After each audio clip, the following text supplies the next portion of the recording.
അവിസൻ ഫാർമസിയുടെ ഒമാനിലെ പുതിയ showroom mall of മസ്കറ്റിൽ തുറന്നു.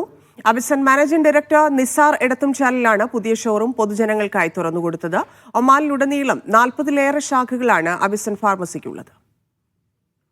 ഒമാനിലെ രണ്ടാമത്തെ വലിയ റീറ്റെയിൽ ഫാർമസി ശൃംഖലയായ അവിസൻ ഫാർമസിയുടെ പുതിയ ഔട്ട്ലെറ്റ് മാൾ ഓഫ് മസ്കത്തിലാണ് പ്രവർത്തനം ആരംഭിച്ചത്. അവിസൻ മാനേജിംഗ് ഡയറക്ടർ നിസാർ എടത്തുംചാലിൽ പുതിയ ഔട്ട്ലെറ്റ് പൊതുജനങ്ങൾക്കായി തുറന്നുകൊടുത്തു. Executive director Shabeer Konnala, Avisan group അംഗങ്ങൾ തുടങ്ങിയവർ സന്നിഹിതരായിരുന്നു. ഒമാനിലുടനീളം 40-ലേറെ ശാഖകളാണ് അവിസൻ ഫാർമസിക്കുള്ളത്. കുറഞ്ഞ ചെലവിൽ സാധാരണക്കാർക്ക് ആരോഗ്യ സേവനങ്ങൾ ഒരുക്കുകയാണ് ലക്ഷ്യം.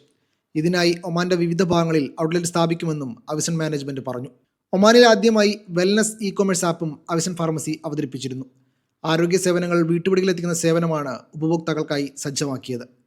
മീഡിയ 1